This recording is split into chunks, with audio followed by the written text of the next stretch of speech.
It's shooting right up the middle of your leg, so you might want to leave your hand there. Please stop it. See, the problem is me trying to get to the couch, and that's a pet hate of yours. Welcome to Socom, the Corona edition. Today, Socom!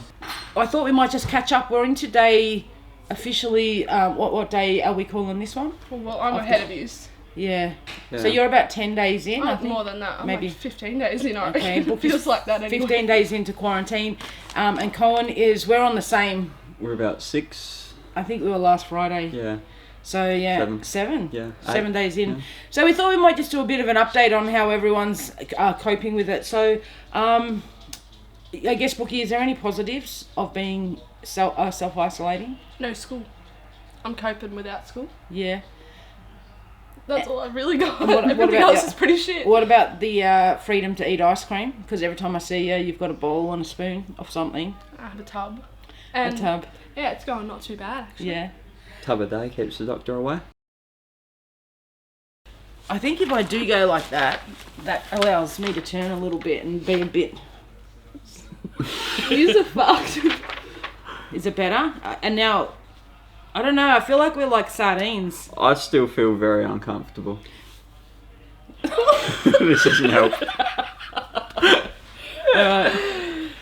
Don't touch me boob. I should have put a bra on and kept it under control.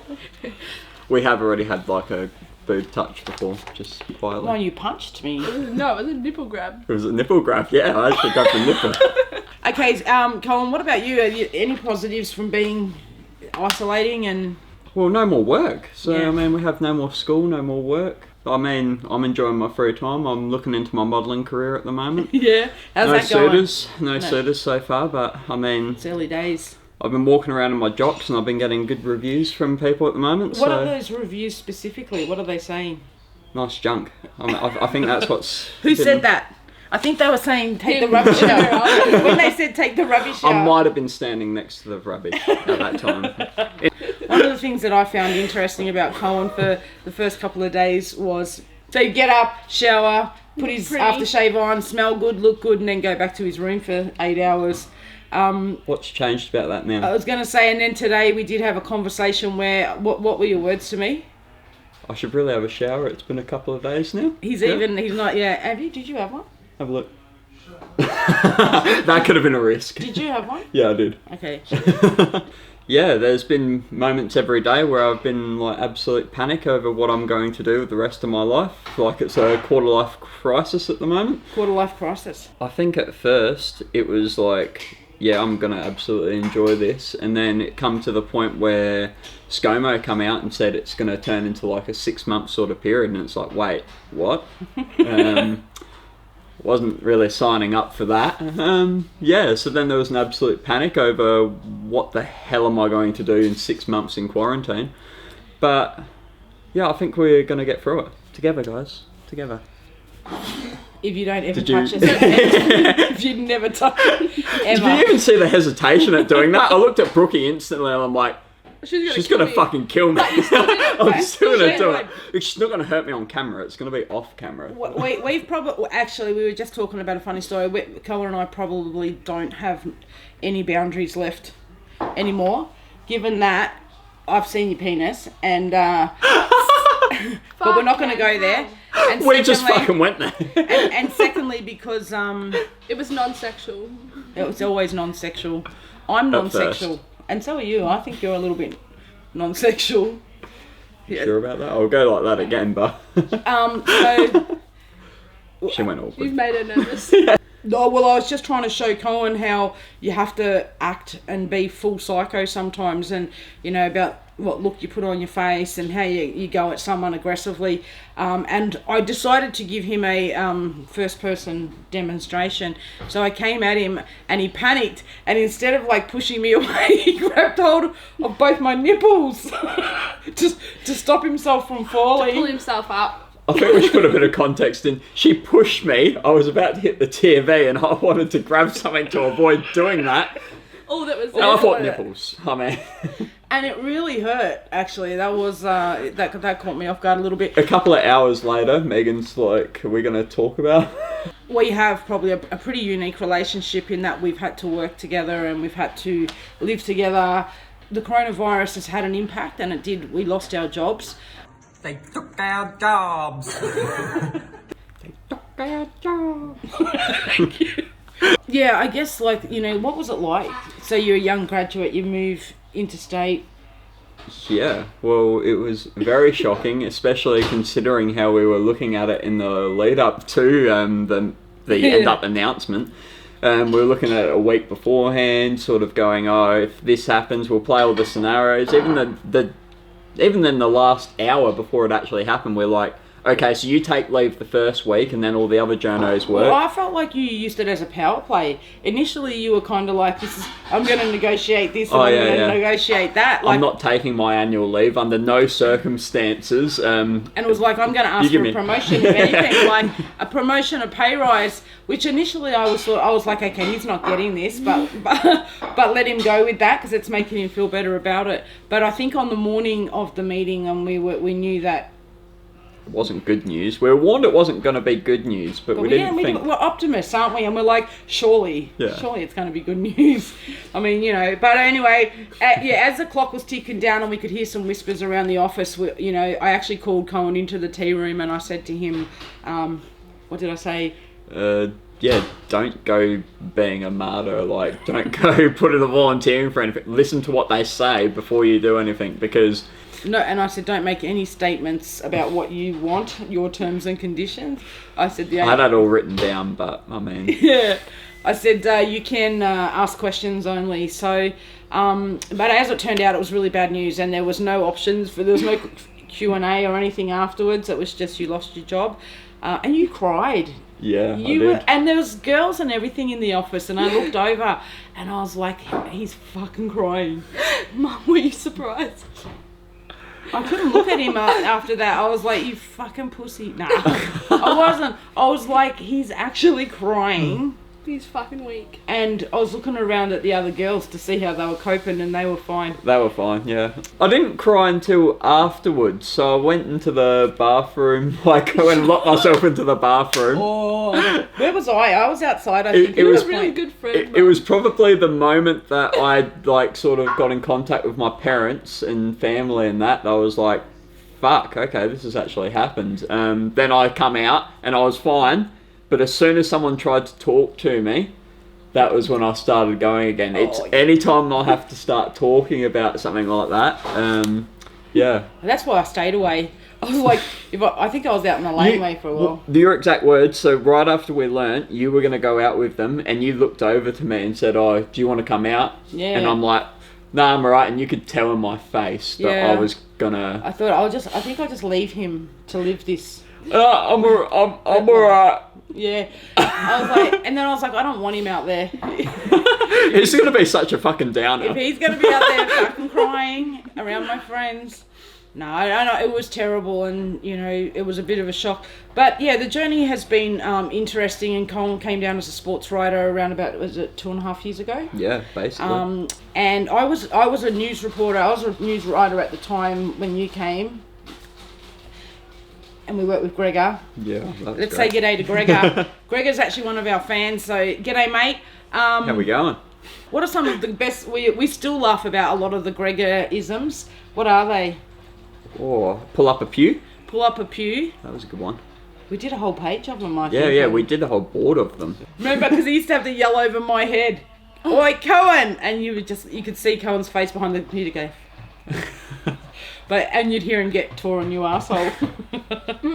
Every day, just about. Yeah, like sometimes multiple times a day. And I used to think, this new guy, what the fuck is wrong with him? With the new guy. I took on the role of sports editor, and you did they've never done that. They created a whole position to support Cohen. Yeah. And we've had some great arguments and tussles in the time. What was your favourite? That's what I'm trying to remember. So one of the things is we both think we're fucking hilarious. We're probably the funniest in the office.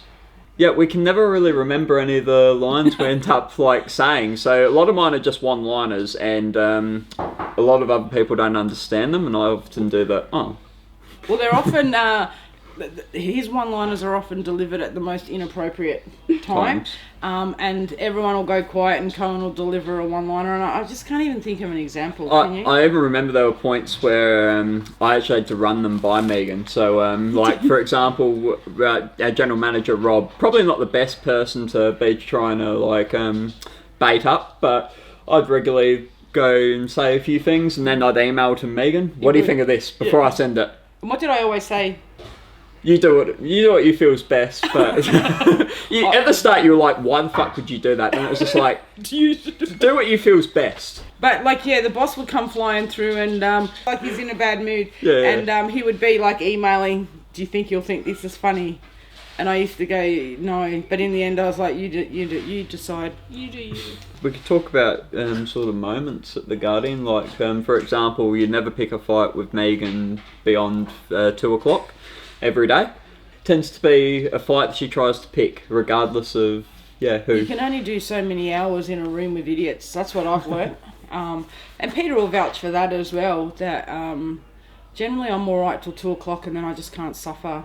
And I'm like, maybe the time we were in an interview, and we were having a meeting, you and me, outside. Yeah. And the lady decided, there's Cohen, and she came and stood beside us, and I go, tell her to fuck off. Yeah. And you're like, I can't. She wanted me to come to her car and basically have a chat, and Yep. And I'm like, so our meeting became about, you're an afterthought. She saw you, and she goes, that's right, I wanted to catch up with Cohen. I said, but we're having a meeting right now, and you can't focus on what I'm saying, can he? Yeah, no, I kept looking over it.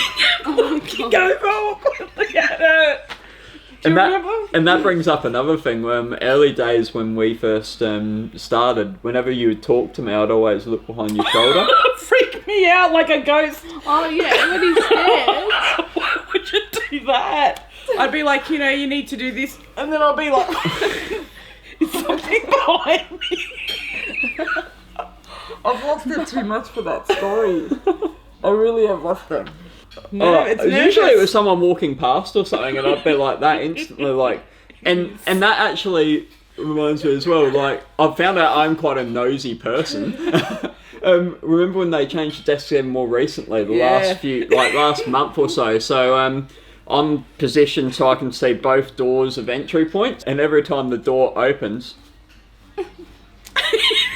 It's like there's a door at either end of the building, and it's constant. I'm and just all like I a dog. see- Who's that? I guess the funny thing is that before we were very much in isolations in cubicles, we'd never been so exposed. Half the people we didn't know what they looked like until they turned down and Cohen and I also realised we'd had a petition like this, and we had this false sense of security. She had this false sense of security. They couldn't hear you. And they couldn't hear us because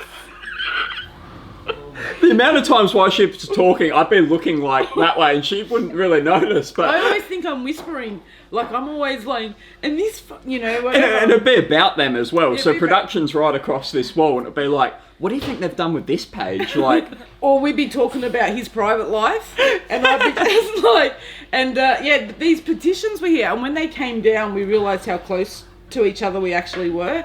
You just get this false sense of security. But Georgie had come out from behind her partition, and she's actually on the highway that goes across that he's watching as people come through all day. She's actually sitting on the highway, so every time you went to walk past, so as you're coming down, Georgie's like, and so you go, hi Georgie, and she's like, hi Megs. And then the next time you come down, it's a bit like she's not meaning to do it, but she's typing away, and she's like, and I'm like, hi Georgie, and she's like, hi Megs. And then the third time I'm like, can you fucking not? She goes, I can't help it. just can't walk past. She goes, I can't help it, I'm not used to, like, you're used to someone's coming at you, you look up. And you went through that stage of putting your feet on the desk. How cut did I get with that? Oh, she did get very cut. It was I just was big. It was working just my guts It out. was probably the last few months as well, because once again, like, we're more open. I had more space. I was willing to do that, and then there was one particular moment where you were like, you've got the fucking time to be. I think I did, because I had taken on the second newspaper and how stressed my life had become. Oh my god, that was a fun thing. Every Thursday, the cat's just licking. Out of all the places. It's just sitting there like a person. It's our fucking camera lady. Legs open. Oh no, now coming. She does like to be in the show. So yeah, I was under a lot of pressure and Jenny. that's what, because her name's Jenny. And he would go, is that Jenny? You know, from Forrest Gump? Yeah. Oh, Jenny. Jenny. Sort of getting angry with them at the same time. You keep looking over at me, like sizing me up, like I'm gonna have a fucking fight with him after I've hung up here. I'm fucking ready for this. Now show me what you were doing that would have made me angry. He's got his feet on the desk. He's bringing his keyboard to his lap. Oh my god. And I'm going like around the clock now. I'm like flat out from the moment I get there till the moment I get home really late. Not all heroes wear capes. I really wanted to like just come past and knock his feet off the desk. And I'm not. For those who know Megan, she's a bit of a pocket rocket, would you say? Like you can just sort of blast out of nowhere. I think the prime example was like one of the ones I realised, okay, she can be quite tempered, was when she's telling me a story about what she wanted to do with our employees, and I remember grabbing her by the shirt and pinning her to the bloody wall, like. Yeah, I can't suffer fools. I keep going back to that. I can handle pressure, but I can't handle stupidity. Actually, I can't handle pressure either. The band has been really fun as well between you and I, like even though it's inappropriate and it goes down like a lead balloon. You have your joke and no one's getting it, but you always look at me and I always look at you and I'm like, fuck yeah. or it's either a nod to give you that was a good one, don't worry. That was a good one, the audience is just shit. Yeah, I did give you the audience's shit, or sometimes I just gave you the, no. Shut the fuck up. Yeah. It's given the first one that I wanted to talk about was that personalising sport. And Cohen is a person that lives and breathes sport, whereas I was just a journalist who got thrown into a shit job of editing the sport section. But I love that job now, and I love our local sport. But yeah, mine was more of a career manoeuvre rather than a genuine pay sport. rise? I'm in. No. There was no pay rise. 50 cents. It was the honour of being sports editor, which they took away. But this is a guy that lives and breathes and loves sports, loves statistics, and I want him to keep it under 400 words. That's all I care about. That came with some challenges. It started with 1,000 and worked its way down to 800 words, and near the end it was 400-word stories, yeah. But we had so many fights because he was attached to every detail of those stories, even though they might have already been mentioned 3 times in a different way in the story, or you just couldn't let go of a statistic, could you? Yeah. There was a story in every statistic, and what did I say to that? You can break it down into numerous stories. You can always do other stories. But what did I say about you? What was the worst thing I ever said about your statistics? No one gives a shit. I think it was like we'd get to the point no one gives a shit. Because you had come up with really bizarre random connections. So I think the worst one that you hated that I liked was so it was Tintinder Netball Club. It was a stat where I'd found that they don't win if they score under 40 goals. And this is my life. And you were like, my life. Who gives a shit? Like, who does give a shit? But he couldn't get it. He gets offended. He goes, well, I care, and I think it's fascinating. I care, I've done the Reese. That took me 5 hours. What, 5 hours? Yeah, no, exactly. He's like, I put a lot of time in, and I'd be like, why? Why would you put a lot of time? That's why I see how I get angry by 2 o'clock. It didn't take 5 hours. But the point was as well, there was never an argument with Cohen where I said, why? And he said, good point, I'll stop. Yeah, I had to give my reasoning why. But she is asking why. Why would you think people care? I would say it's a rhetorical question. It's like, what? Well, we lost a lot of the emotion in the stats, and I'm an emotional writer and you're a statistical writer. So together I think it worked pretty well, but fucking hell.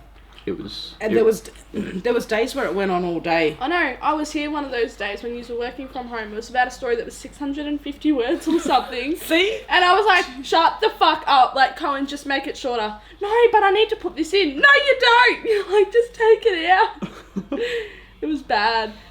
Oh no, there was never a fight. There was never a disagreement that I didn't win without a fight. I did win most of them. Let's be honest. Yeah. There wasn't many that you won. A position of power. Well, I abused, but you still came out every time like, I'm going to have a go.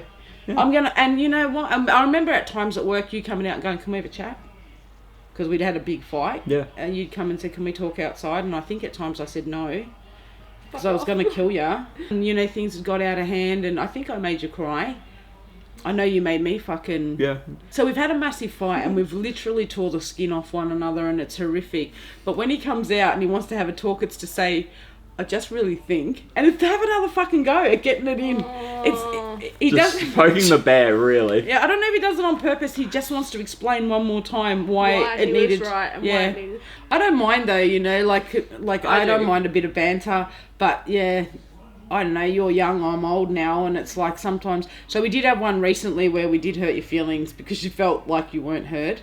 Oh, yeah, that one's a good one. Because he kept saying, yeah, but I think. Yeah, but I don't give a fuck what you think. Well, I was trying to, like, listen and be like, but I know what you think, and I'm trying to save 15 minutes of you explaining it again because I don't care. I've heard what you said, and I don't agree with it, and I'm making a decision, and I did say to him, yeah, but I don't give a fuck what you think. I sort of stormed off because, Stormed off. He would have had his arms crossed. No. I ended up turning around and said, well, good luck trying to, Yes, get the rest of the paper done without me or something. And what did I say? Get the fuck off. Yeah, don't come back. Don't come back. And then Peter goes, do you reckon you need to apologise? And I was like, probably I do. And I text you and said, where are you? And he was down the park, not coming back to work. Looking at the water, just thinking, contemplating my whole life. It's dramatic. And I was thinking to myself, I need him back there. And I have made an arsehole of myself. But I had to come down there, didn't I? And, hey, buddy. You going? Want a soda? And I think I said to you, what's going on? Because you were over. I felt you were overly emotional. And I asked if it was attention seeking. Didn't I even ask that? Yeah, you did. That's the worst thing you can ask. Fucking hell, yeah. I don't know how not to be a mother. I was like, is it because I'm paying attention to the other kids, buddy? And I remember that was one fight we actually had as well, where it was near the end of deadline and Peter's handed me a page that Megan's written, one of her stories, and I've decided to just remove a couple of words, and punctuate it. And I remember you come home and you had heard about it later that night and said, if you dare fucking do that, get the fuck out of my house. You went fucking next level. And I'm like, holy shit. He put a comma where there wasn't a comma needed. Do you understand? I remember that fight too and I was like, what has he done? How can you possibly fuck her off that much? Maybe we've been under more stress than what we realised. You shouldn't edit your own work, and we're going to get to that in a minute, why you shouldn't edit your own work. But if I'd give it to him, it was almost like he deliberately would grate on me. So we have a little bit of a different style, and I probably write a little bit more old-fashioned, whereas he over-punctuates. So, commas before buts. But he would never give me the leeway. When he'd do my story, he'd add the commas. So when I'd go to production with the final copy, I'll go, ignore it. But not heard. He was never heard. But it's like, why wouldn't he, like, I'm kind of like his boss, why wouldn't he just offer me the respect of going, you know, she's a shit writer, but I won't fix it because it'll start a fight. How come you couldn't do that? I guess your argument is for paper style that you use minimal commas where possible. And there was a rule that, you know, probably if there was too many commas in the sentence could be restructured to take them back out.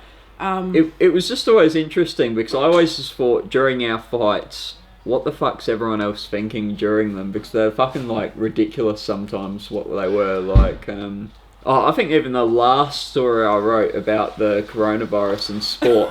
Sport cannot kill off the coronavirus. Oh my God. Cohen, what are you thinking? It's doctors and I'm like, yes, I know it's doctors, but what I'm saying is they'll overcome. Yeah, no one's more passionate about sport than Cohen, and he personalises it, and he lives and breathes it. And he wrote the very last story for The Guardian, not knowing whether it would be coming back or not. Yeah. Sorry, go. So then you give me the task of writing an opinion piece, sort of my final one about sport. And I thought, what better way to do it than a piss take of... I don't think it was a piss take. Oh, it was a bit of a piss take. Because You never mentioned it was a piss take. I did... So the there we go. part of the reason why I did it was because of personalising sport. So I did the piss take of making it... I missed the joke. You missed the I joke missed completely. The joke. I never knew. There you go. So the joke was, because of the fact that I'd personalised sport, I made sport a person basically, but... Sport was representing the players, it was representing the volunteers, it was representing just the organisations and themselves, just all the sports around the globe. And I made it into a person. That was my... And tell them what the bold statement that you And made. basically I said, sport will get into a rematch with coronavirus one day and it basically overcome them. But... Megan's argument was that obviously we've got scientists that are the ones actually fighting the virus. Yeah, I know, in hindsight, but I sort of thought that obviously sport's going to come back, but in that instance, even the coronavirus isn't technically being beaten. I thought a vaccine sort of meant it was. In hindsight, it's still always there, and it's still always going to infect people. But when you have the vaccine... See, I would give a different account of that story, and my account would be... His story basically said sport will come back bigger and better and we'll beat the coronavirus. And I was like, sport won't do anything. Sport's been beaten out of already. It's gone. With the fact that sport was so weak it didn't even last 5 weeks. And so and you ain't coming back. You're going to have the scientists and doctors who will beat corona. And to suggest that sport will beat corona... That's stupid. Like, what fucking planet are you on? But... Okay, so like I said in my story, I said that the COVID-19, the coronavirus had beaten sport to the point where sports had to run away and hide behind in their houses and things like that. But sport's training. Sport is training. Sport is coming back. It's going to be like... No, it's a personal job. Yeah, it's like... You see why I get frustrated? Because he will make that point over and over. So his point was sport's coming back and in the meantime it's going to be bigger and better. Yeah, I did like that part. For the break. Yeah. People are training. Getting It may not always be whole again. There might be parts missing to it, but communities will rally behind it, and yeah, it will come back. When This virus. When did I ask? I can't even cope. I can't do anything with a straight face. He did. So I'm reading, like, the copy comes out and he's like, you know, and they've done it all on a shoestring budget. And I'm reading and they've done it all on a G-string budget. Oh, no, I don't know who this girl gonna is. finish it now. I was going to say, I don't know who this girl is personally, so I do apologise. I'm most certainly not laughing at your name. But every week Cohen has to write the netball and he has to write, you know, how he does a good job, you know, he makes netball exciting and whatever. And he'll often, though, focus on the same girls. And one of them's name is Tina Lusty. I already know this story. Her name's Tina Lusty, and just he didn't mean to do it, but just in his writing, and he started calling her. He reversed her name, and through the newspaper articles, she became Lusty's Tina. It's an observational. became an opinion piece, Oh my god. and I'm like, Lusty. I go, Tina Lusty. He goes, yeah. I go. Later in this story, she becomes Lusty Tina. Show me a photo. I didn't mean it, Tina. I'm sorry. You should have. What about your big one on the back page of Ganawara Times? Yeah, that was bad. I was pretty new then. I was really bad with... you know what? I was a terrible editor. I don't think I can't even find my keys. And they're asking me to find mistakes in copy. Do you remember the time we ran with just all the X's? Oh yeah, so that was in the football lift out. One of the pages ended up not having a headline. And sometimes you can miss things in like editing, and that's fair. But The headline. there was XXXXXX, and we just made the joke. Yeah, it's just very saucy edition Yeah, it of was a the. saucy edition.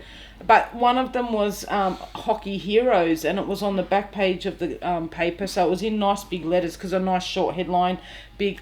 And I can't remember if I wrote Hockey Whores or Hockey. It was bad. It was hero. Yeah, it hose. It was either hose. I think it was Whores. H-O-R. I think I've got some letters mixed up. But anyway, that went to print. And do you know our very last newspaper, the date was wrong? Yeah. It's just a great way to finish. It was just beautiful, wasn't it?